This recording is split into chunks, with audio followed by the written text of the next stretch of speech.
Hello everyone. History and earth के एक नए वीडियो लेक्चर में आप सबका वापस से स्वागत है।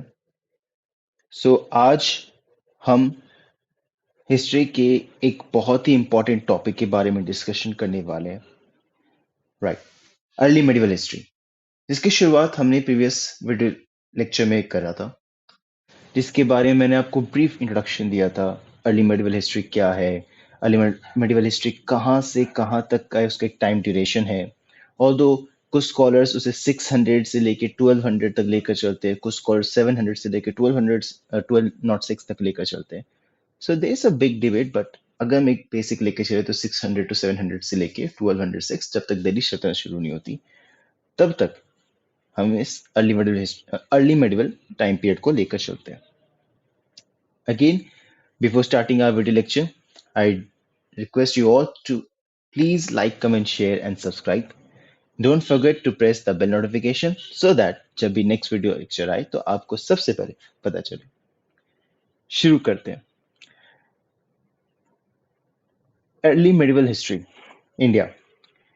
अर्ली मेडिवल हिस्ट्री को समझने के लिए हमें ये चीज प्रीवियस लेक्चर में मैंने आपको कवर अप करवाया था कि इस पीरियड ऑफ टाइम पे कई सारी political, social, cultural, administrative, non administrative aspect पे बदलाव हमें देखने को मिल रहे थे, जिसमें one of the important aspect था फ्यूडलिज्म, जिसकी बेसिकली शुरुआत और जिसका एक बेसिस ऑफ ऑरिजिन जो है वो लैंड ग्रांट से हम जोड़ते हैं, जमीन, राइट। जिसकी शुरुआत हमें सतवाहन पीरियड से, गौतमी पुत्र सातकर्णी के टाइम से, अग्रहारा, देन गुप्तन पीरियड में अग्रहारा, देवदाना, ब्रह्मदेय एंड कई सारे तरीकों की जमीनों के विभाजन, उनके डिस्ट्रीब्यूशन को लेकर हमने बात करी थी, राइट। तो जब हम बेसिकली अर्ली मॉडर्न हिस्ट्री की बात करते हैं तो हमें कई सारी चीजों के बारे में बदलाव हमें देखने को मिलता है। हमें ये देखने को मिलता है इस पॉइंट ऑफ टाइम पे कई सारे छोटे छोटे किंगडम्स डेवलप कर रहे होते हैं, जिसकी शुरुआत लैंड ग्रांट्स की वजह से हमें देखने को मिली।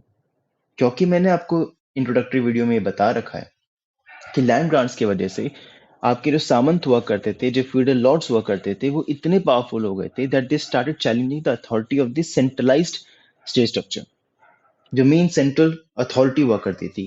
एंड बिकॉज उनके पास खुद की जमीनें हुआ करती थी, उन्होंने अपने ही एक किंगडम स्टैब्लिश करना शुरू कर दिया।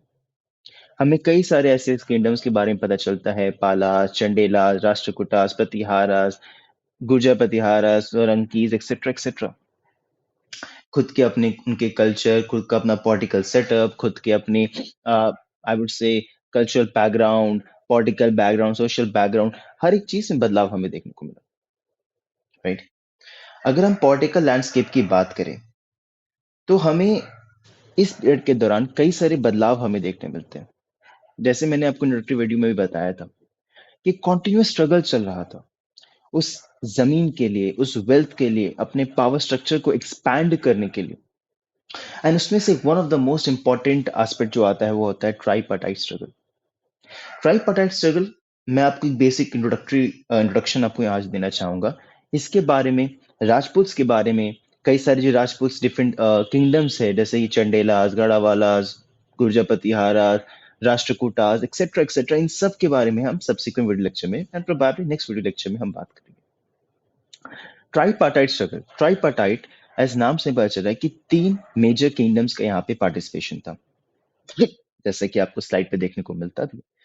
पाला, प्रतिहारा एंड राष्ट्रकूटास, ये तीन मेजर किंगडम्स थे जो कॉन्टिन्यूसली स्ट्रगल कर रहे थे एक सिंगल लोकेशन, कन्नौज के लिए। कन्नौज आज के मध्य प्रदेश में। क्वेश्चन आता है कि कन्नौज क्यों?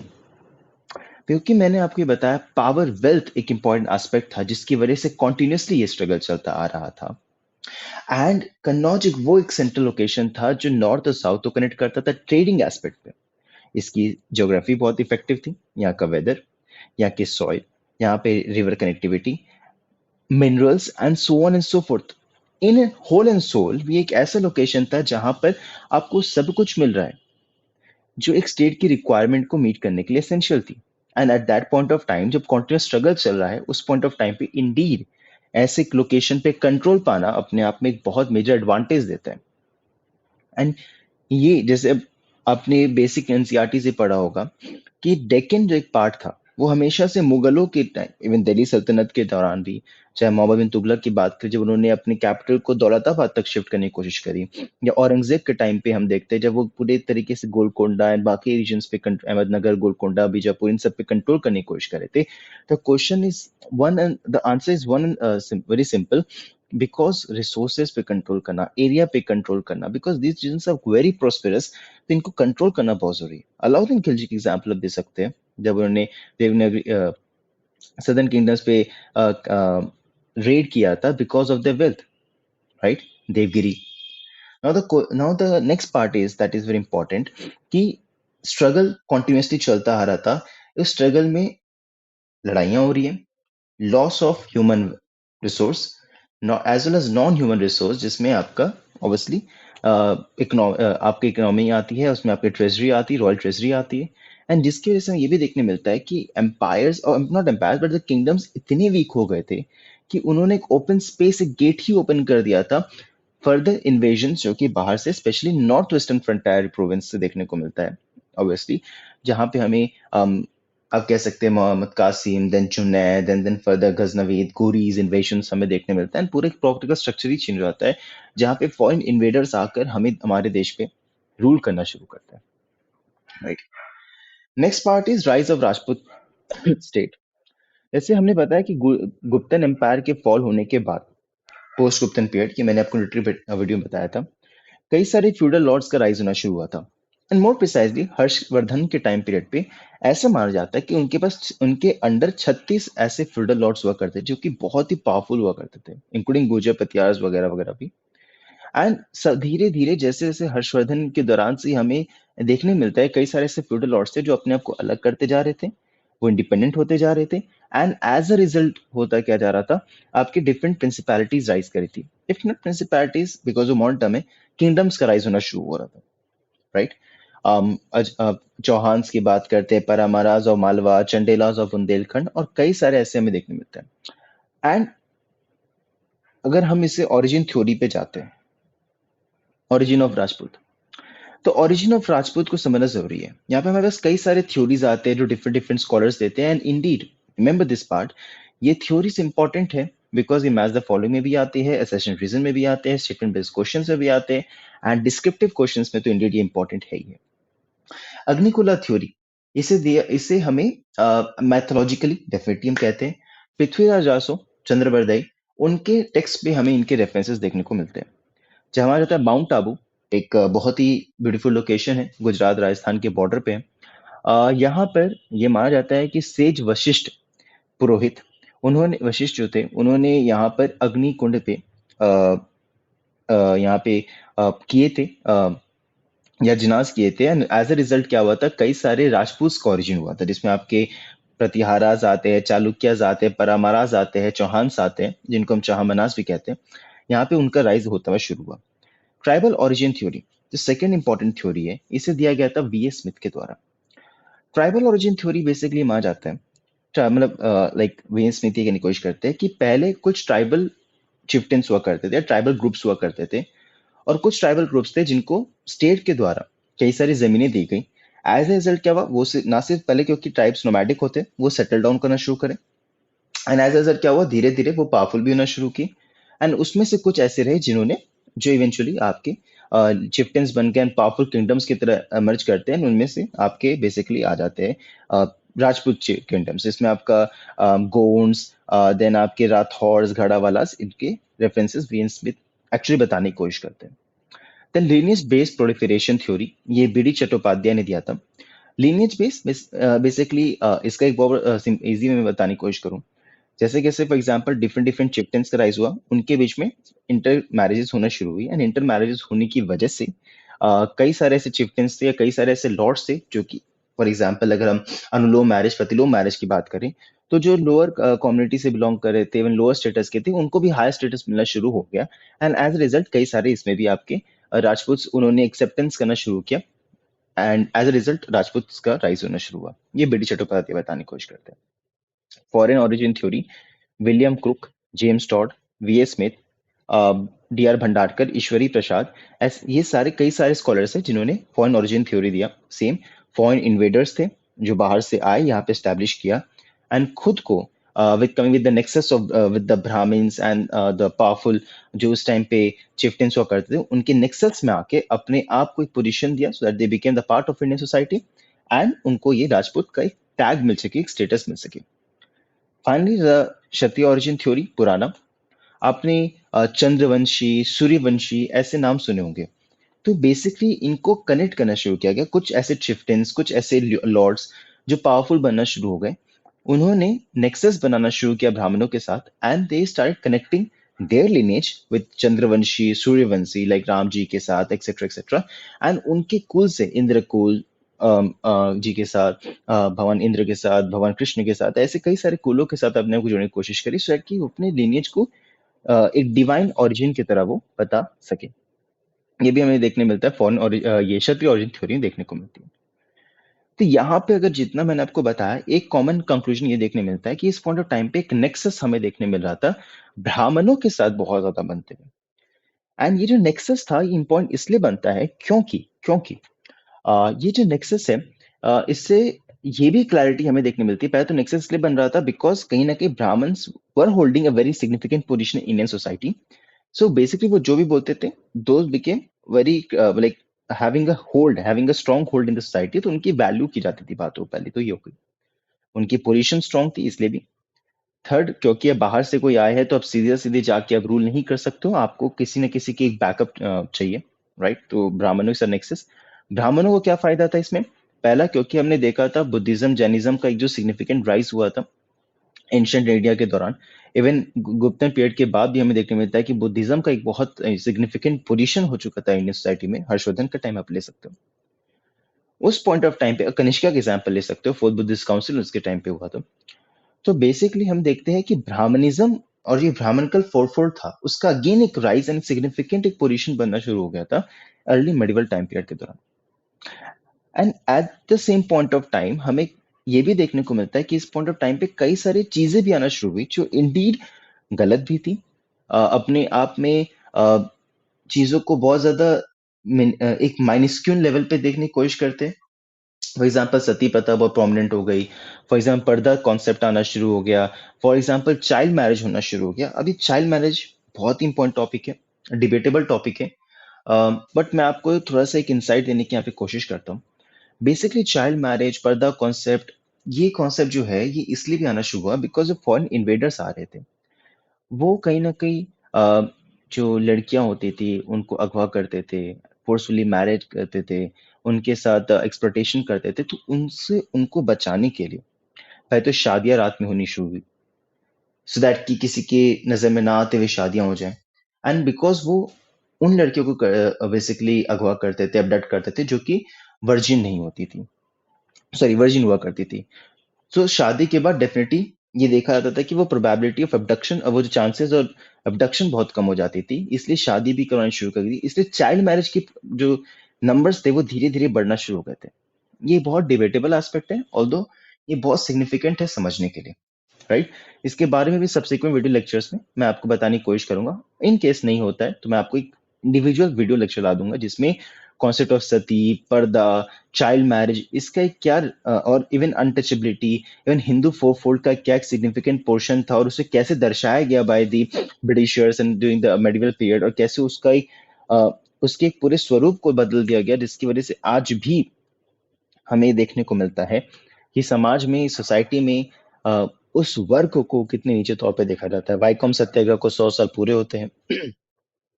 उसके रिगार्डिंग भी कल मैंने वीडियो लेक्चर बनाया था, but due to some technical error वो वीडियो अपलोड नहीं हो पाई। तो वाइकॉम सत्याग्रह एक बहुत अच्छा एग्जाम्पल है इस चीज को लेकर, जो हमें बताता है कि ये कितना एक रेलिवेंट एस्पेक्ट बन चुका था, जिसकी वजह से कॉन्शियसनेस डेवलप करनी पड़ी थी लोगों को अपने आगे आकर कि वो उनको टेम्पल तक में एंट्री मिले, जो कि शायद बेसिक राइट्स होनी चाहिए लोगों के, right? Next part is impact of invasion. हमें जैसे मैंने आपको बताया कई सारे इन्वेजन होना शुरू हुए थे। बेसिकली 600 एडी के आसपास में इस्लाम का राइज होना शुरू हुआ आई वुड से वेस्टर्न एशिया में, सऊदी अरेबिया, इराक, ईरान, इन रीजन से बेसिकली हमें जो है धीरे धीरे इनका एक्सपेंशन होते हुए देखने मिलता है। खलीफात सिस्टम आफ्टर प्रॉफिट मोहम्मद, उनके खलीफा सिस्टम आना शुरू करता है, फिर हमें देखने मिलता है कि एक्सपेंशन होना शुरू करता है इस्लाम का टू एक्सटेंट बहुत वास्ट एरिया में एक्सपेंशन हो चुका होता है एंड कॉन्टिन्यूस स्ट्रगल हो रहा होता है कि वो इंडिया में भी आ सके। लंबे समय तक हमें देखने मिलता है कि इस्लाम का इन्वेजन इंडिया में या फिर इनपुट इनकमिंग इंडिया में नहीं हो पाया। हाउएवर हमें देखने मिलता है मोहम्मद बिन कासिम 711 सीई के अप्रोक्सीमेट आते हैं। अब वो भी बेसिकली इसलिए हुआ था क्योंकि इसके पीछे भी एक कहानी है जो मैंने आपको अभी नहीं बताऊंगा, वो मैं दिल्ली सल्तनत के शुरुआती तौर पे बताऊंगा। बट ये यहाँ पे ये था कि मोहम्मद कासिम इसलिए आए थे क्योंकि खलीफा जो उस पॉइंट ऑफ टाइम पे थे उनके लिए गिफ्ट्स आ रही थी from southern part of India, Travancore के रीजन के पास से, और वो कहीं ना कहीं खो जाते हैं सिंध के रीजन में उस गिफ्ट। और क्योंकि उस पॉइंट ऑफ टाइम पर जो वहां पे राजा थे उन्होंने जो रॉबर्स थे उनके अगेंस्ट में, डेकॉइट्स उनके अगेंस्ट में कोई भी एक्शन नहीं लिया था। तो बेसिकली मोहम्मद बिन कासिम आते हैं, यहाँ पर राजा को हराते हैं जो रूलर थे उस पॉइंट ऑफ टाइम पे, और कहीं ना कहीं इंडीड यहाँ पे फोर्सफुल कन्वर्जन्स करते हैं, मैसेकर करते हैं, लूट पाट करते हैं एंड कई तरह के another next level of expectations करते हैं, जिसके बाद हमें देखने मिलता है कि इस्लाम को लेके जो एक नेगेटिव माइंडसेट था वो इस पॉइंट ऑफ टाइम से डेफिनेटली इंडियन सब कॉन्टिनेंट बनना शुरू हो जाता है। एंड फिर कासिम के बाद से ही इस्लाम का भी एक इन्वेजन, इस्लाम का इन्वेजन इज नॉट राइट, इस्लाम का जो एक आइडिया था, जो कॉन्सेप्ट था, वो भी इंडिया में आना शुरू हो जाता है, right. Mohammad of Ghazni Ghaznavid empire से थे, सेंट्रल एशियन पार्ट से थे, वो भी आते हैं। ऐसा नहीं था कि पहली बार गजनी ने इन्वेड किया था। हमें देखने मिलता है 17 टाइम उनके इन्वेजन थे। One of the most important invasion में हम देखें तो सोमनाथ टेम्पल को जिन्होंने डिस्ट्रॉय किया था, यहाँ से इनके वेल्थ भी बहुत बुरी तरह से लूटा था। और 1997 से शुरू हुआ था, 997 से 1030 तक ये चला, और इवेंचुअली 1030 में उनकी डेथ हो जाती है। आफ्टर मतलब 17 एंड टोटल 17 इन्वेशंस यहाँ पे होते हैं। ये भी नंबर बहुत रेलिवेंट है, आपको प्रीलिम्स में ही मिल जाते हैं। दिल्ली सल्तनत की स्थापना डेफिनेटली मोहम्मद गौरी के दौरान होती है। मोहम्मद गौरी जिनके साथ पृथ्वीराज चौहान की लड़ाई होती है 2 बार, 1191 1192, बैटल ऑफ तरेन। 1192 में उनके चीफ कमांडर होते हैं गौरी के कुतुबुद्दीन ऐबक। उनके कई और भी होते हैं जैसे कुबाचा, यल्दूज एंड इवन बख्तियार खिलजी। और इवेंचुअली यहाँ पे जीत हासिल होती है 1192 के बाद, एंड इस तरह से दिल्ली सल्तनत की स्थापना होती है, जो हम दिल्ली सल्तनत के दौरान मैं आपको बताने की कोशिश करूंगा, right. Economy and social life in early medieval history, इसके बारे में मैंने आपको बहुत अच्छे से इंट्रोडक्टिव वीडियो में बताने की कोशिश करी थी कि अर्ली मेडिवल पीरियड के दौरान ऑब्वियसली एक बहुत ही सिग्निफिकेंट एस्पेक्ट है। अगर आपने जो मैंने आप वीडियो बनाया था इन्वायरमेंट का एक इम्पैक्ट और हिस्ट्री से कनेक्टिविटी, तो उसमें मैंने बताया था कि एग्रीकल्चर एक बहुत इंपॉर्टेंट एस्पेक्ट है, राइट। तो इस पॉइंट ऑफ टाइम पे भी अगर हम देखें तो एडवांसमेंट हमें देखने मिलता है एग्रीकल्चर में। इस पॉइंट ऑफ टाइम पे हमें कई सारे और भी एस्पेक्ट्स ऑफ डेवलपमेंट देखने मिलते हैं इन टर्म्स ऑफ इरिगेशन। जैसे हम धीरे बाद में जाके देखें तो पर्शियन विल का भी कॉन्सेप्ट आना शुरू करता है, और मुगल पीरियड के दौरान आता है। बट हमें देखने मिलता है इस पॉइंट ऑफ टाइम पे कैनाल सिस्टम डेवलप करता है, इस पॉइंट ऑफ टाइम पे ट्रेड डेवलप करना शुरू करता है। कन्नौज के बारे में मैंने आपको बताया, कई सारे important hubs of commerce hubs बन जाते हैं, जैसे कि पाटलिपुत्रा के दौरान पाटलिपुत्रा जो बिहार में है वहां में देखने मिलता है। मैरी टाइम ट्रेड बहुत ज्यादा बढ़ जाता है, तो ये भी हमें देखने मिलता है। सोशल स्ट्रक्चर के बारे में हमें इंपॉर्टेंट है समझना, क्योंकि इस पॉइंट ऑफ टाइम पे सोसाइटी कहीं ना कहीं बहुत ज्यादा आइसोलेट होना शुरू करती है। इस पॉइंट ऑफ टाइम पे अगर हम देखें सोसाइटी में विमेन की पोजीशन की बात करें तो कहीं ना कहीं वो डिटोरिएट करती है, उनको एजुकेशन का हक नहीं मिलता है। सती प्रथा प्रोमिनेंट हो जाती है, चाइल्ड मैरिज प्रोमिनेंट हो जाती है, पर्दा सिस्टम प्रोमिनेंट हो जाती है। ऑल्दो इसके बावजूद देखें तो कुछ क्वींस के रेफरेंस देखने में रानी दुर्गावती, कुछ सेंट्स की एग्जाम्पल देखने मिलती है जैसे अक्कमा देवी अंडाल अपने आप में बहुत ही प्रोमिनेंट है। और कई सारे में और भी स्कॉलर्स देखने मिलते हैं जो कि कश्मीर वगैरह में प्रोमिनेंट रही हैं, तो ये चीज इंपॉर्टेंट है। और हमें देखने मिलता है ब्राह्मण के साथ नेक्सस बढ़ जाता है। अपार्ट फ्रॉम दिस अगर हम देखें तो स्लेवरी का कॉन्सेप्ट इंडीड हमें यहाँ पे देखने को मिलता है। So these are some important aspect जो सोशल स्ट्रक्चर में रेलिवेंट बनते हैं, please note it down, right. Religious and philosophical development की बात करें, हमें भक्ति मूवमेंट के बारे में समझना जरूरी है। और दो भक्ति मूवमेंट अपने आप में एक सेपरेट वीडियो लेक्चर डिजर्व करता है, so I make a separate video lecture on Bhakti movement, Sufi movement. But यहाँ पे ये चीज समझना जरूरी है कि जैनिज्म बुद्धिज्म डेफिनेटली उनका एक डिक्लाइन हमें देखने मिलता है, not in full flash definitely, but decline हमें देखने को मिलता है, जिसके रेफरेंसेस हमें हुआन सांग, सिंह इनके रिकॉर्ड से भी देखने को मिलता है। ऑल्दो कुछ अभी भी ऐसे पॉकेट्स में या कुछ ऐसे किंगडम्स थे जो टू एन एक्सटेंट फॉलो करते थे। जैसे जैनिज्म को रॉयल पैट्रनेज मिला था राष्ट्रकूटास और चालुक्यास के अंदर, पालास के अंदर बुद्धिज्म प्रोमिनेंट हो रहे थे। सो इंडीड छोटे पॉकेट्स पे उनका एक राइज या एक प्रेजेंस हमें फील होता है, बट जो एक हमें एंशियंट पीरियड के दौरान हमें देखने मिलता है, जो उनका एक स्ट्रॉन्ग ग्रिप था सोसाइटी में, वो कहीं ना कहीं खत्म हो चुका होता है। भक्ति मूवमेंट एक बेसिकली एक रिफॉर्मिस्ट मूवमेंट की तरह हम देख सकते हैं, जो ब्राह्मणिकल मूवमेंट के कॉन्ट्रडिक्टरी में आया था, उनके अगेंस्ट आया था, राइट।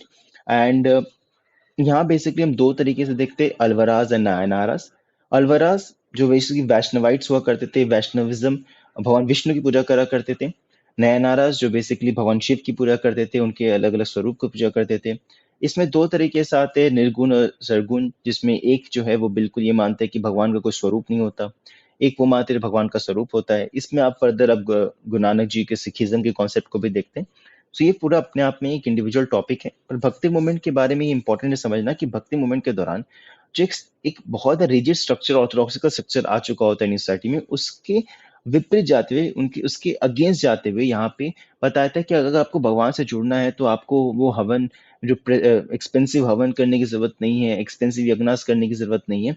अब गाना गा के, अब अपने दिल से भगवान को याद करके भी उनसे जुड़ सकते हैं। और सबको हक है कि वो जाके निर्वाण की प्राप्ति कर सकता है, मोक्ष की प्राप्ति कर सकता है। तो भक्ति मूवमेंट यहाँ से बहुत रेलिवेंट बन जाता है। फर्दर हम जाए तो चैतन्य महाप्रभु, शंकरा देवा, कई सारे ऐसे स्कॉलर्स हैं जिनके बारे में भी हम फर्दर बात करेंगे। इस्लाम, मैंने बताया कि इस्लाम का जो एक एस्पेक्ट है वो मोहम्मद बिन कासिम के साथ साथ हमें इंडिया में आते हुए देखने को मिलता है। एक सबसे इंपॉर्टेंट बात है कि चमन जुमा जो मस्जिद था, चिरामन जुमा मस्जिद, ये केरला में सबसे पहला मस्जिद था जो कि एस्टैब्लिश हुआ था। और हमें ये चीज़ इससे बिल्कुल क्लैरिटी मिलती है कि हाँ, इसके बाद इंडिया में इस्लाम का एक बहुत ही इंपॉर्टेंट एस्पेक्ट हमें आते हुए देखने मिलता है, कल्चर एस्पेक्ट आते हुए देखने मिलता है, जो इवेंचुअली आफ्टर गौरी, दिल्ली सल्तनत एंड देन बाबर, वो पूरा ही स्ट्रॉन्ग फोरफोल्ड बन चुका होता है, राइट, मुगलों के दौरान। आर्किटेक्चर कंट्रीब्यूशन हमने बात करा था, गुप्तन पीरियड के दौरान टेम्पल आर्किटेक्चर का एक बहुत ही इंपॉर्टेंट एक इम्पोर्टेंट कॉन्सेप्ट है, जो कि इंडियन सोसाइटी में एक बहुत ही इंपॉर्टेंट पार्ट होल्ड करता है, होल्ड बन जाता है। तीन तरीके के स्ट्रक्चर होते हैं टेम्पल आर्किटेक्चर में। नगरा स्टाइल टेम्पल आर्किटेक्चर जो कि नदर्न इंडिया में पॉपुलर रहा, ड्राविडियन स्टाइल टेम्पल आर्किटेक्चर जो सदर्न इंडिया में पॉपुलर रहा, और वेसरा स्टाइल टेम्पल आर्किटेक्चर जो कि सेंट्रल इंडिया में पॉपुलर रहा। इन तीनों के बारे में भी हम फर्दर लेक्चर्स में बात करेंगे। एग्जाम्पल्स के तौर पे अगर आप Dravidian style of temple architecture देखते हो तो बृहदेश्वरा, गंगाईकोंडा चोलापुरम, राइट। अगर आप नदर्न इंडिया में देखते हो तो खजुराहो टेम्पल, मगर वेस्टर्न साइड देखते हो तो आपको जगन्नाथ टेम्पल, कोणार्क टेम्पल, ऐसे आपको देखने मिलता है। रॉक कट आर्किटेक्चर की बात करें तो अपने आप में इंपॉर्टेंट है। Rock cut architecture, Ellora, Ajanta Ellora, इनके बारे में हम कैसे भूल सकते हैं। एलोरा केव जो कट आर्किटेक्चर है, ये राष्ट्रकूटास के दौरान पे देखने मिलता है, और ये माना जाता है ये एलोरा जो आर्किटेक्चर है वो एक ही पत्थर को काट कर बनाया गया था, और वो टॉप टू बॉटम बनाया गया था, जिसमें सबसे पहले इंपॉर्टेंट बात है इसकी शुरुआत जो एक जिसमें जो कार्व आउट किया गया था वो था कलश। ये भी माना जाता है, राइट। हमें देखने मिलता है यहाँ पे ना सिर्फ हिंदुइज्म बल्कि जैनिज्म और बुद्धिज्म के भी रेफरेंसेस हमें देखने को मिलते हैं। अपार्ट फ्रॉम दिस अगर हम बात करें लिटरेचर, तो हमें ऑब्वियसली इस पॉइंट ऑफ टाइम पे हमने बताया था कि जो चुलन पीरियड था उस टाइम पे सदन तमिल जो लिटरेचर था उसे गोल्डन पीरियड माना जाता है, और उसके साथ साथ कन्नड़ लिटरेचर प्रोमिनेंट हुआ। कन्नड़ के बहुत प्रोमिनेंट स्कॉलर जैसे कि पम्मा, पन्ना, रन्ना, ऐसे स्कॉलर्स बनते हैं। संस्कृत लिटरेचर की बात करें तो हमें आदि शंकराचार्य ये देखने मिलते हैं। कई सारे थ्योरीज भी आना, फिलोसफीज भी आना शुरू करते हैं, जैसे वेदांत, अद्वैता, सिद्ध अद्वैता, कई सारे आपको और भी देखने को मिलते हैं। कलहन की राज तरंगिणी जो कि कश्मीर हिस्ट्री के बारे में बताती है, ये भी अपने आप में एक बहुत इंपॉर्टेंट सोर्स ऑफ इंफॉर्मेशन है लिटरेचर के पर्सपेक्टिव से, जो अर्ली मिडिल हिस्ट्री के बारे में एंड उसके बियॉन्ड भी हम बताने की कोशिश करती है, एंशिएंट पीरियड से कनेक्ट करते हुए। Regional dynamics and culture exchange की बात करें, रीजनल आइडेंटिटीज की बात करें तो गुप्तन एम्पायर के दौरान से हमें फ्रेगमेंटेशन देखने को मिलता है, और उसके बाद हमें कई सारे राजनीतिक और कल्चरल एस्पेक्ट्स पे, सांस्कृतिक तौर पे बदलाव हमें देखने को मिलता है। कल्चर एक्सचेंज की बात करें तो हमें देखने मिलता है कि एक रिलेशनशिप जो ट्रेड के साथ था, ट्रेड के साथ साथ ये चीज भी जरूरी है समझना कि जब भी ट्रेड होता है तो सिर्फ ट्रेड प्रोडक्ट्स का नहीं होता, ट्रेड कमोडिटीज का नहीं होता है, राइट। ट्रेड कल्चर का भी होता है। तो Asia, south east Asia, Arabia, China, इनके साथ हमारा ट्रेड हो रहा था, साथ साथ कल्चर एक्सचेंज हो रहा था, ना सिर्फ इंडिया से बाहर जाना, बल्कि बाहर से भी इंडिया में आते हुए हमें देखने को मिलता है। और इसी वजह से कल्चरल सिंथेसिस होता है दोनों को मिलता। दोनों में जो खास खास चीजें होती है जो लोगों को पसंद आती है, वो एक्सेप्ट होना शुरू होती है, एज अ रिजल्ट वो एक पूरी सोसाइटी का ही पार्ट बनना शुरू हो जाता है। राइट। इसका एक मैं आपको एग्जांपल देता हूँ। फॉर एग्जांपल, जब ग्रीक इन्वेजन हुआ तो ग्रीक इन्वेजन इंडो ग्रीक्स के दौरान कॉइन्स सर्कुलर आना शुरू हो गए, उसमें फिगराइंस प्रिंट आउट होना शुरू हो गई। साथ साथ कनिष्का के उनके साथ साथ जो आपके हॉर्स में बैठने वाले ब्लाइंडर्स होते हैं वो देखने मिला, लैंसर्स हमें देखने मिलते, कई सारी ऐसी चीजें थी जो कि इंडो ग्रीक्स की थी। या फिर हम मूर्ति कला में बात करते हैं, शिव कला में बात करते हैं, स्कल्पचर से बात करते हैं, वो भी इस पॉइंट ऑफ जो भी इंडो ग्रीक्स के बाद से ज्यादा हमें देखने मिलता है, जो गुप्तन कनिष्कन पीरियड के दौरान भी हमें देखने मिलता है। जो मथुरा स्कूल ऑफ आर्किटेक्चर था उसमें sorry Mathura school of art था उसमें हमें इसका रेफरेंस देखने मिलता है। जो हमारे गंधार स्कूल ऑफ आर्ट था उसमें देखने मिलता है। तो बेसिकली रेफरेंस हमें ऐसे देखने मिलता है कि जब भी बाहर ट्रेड हो रहा होता है, लोग बाहर से आ रहे होते हैं या हम बाहर जा रहे होते हैं या चीजों का एक्सचेंज हो रहा होता है, तो कल्चर का भी एक्सचेंज होता है, कल्चर का सिंथेसिस होता है, एंड वो एक्सेप्टेंस बन जाता है सोसाइटी का। सो फाइनली कंक्लूजन यही है कि अर्ली मिडवेल इंडिया में एक बहुत ही सिग्निफिकेंट पोर्शन होल्ड करता है इंडियन सोसाइटी में, इंडियन हिस्ट्री में। इसलिए इस चीज को समझना जरूरी है कि एक सीधा एंशियंट पीरियड से मिडिवल पीरियड में जंप नहीं हुआ।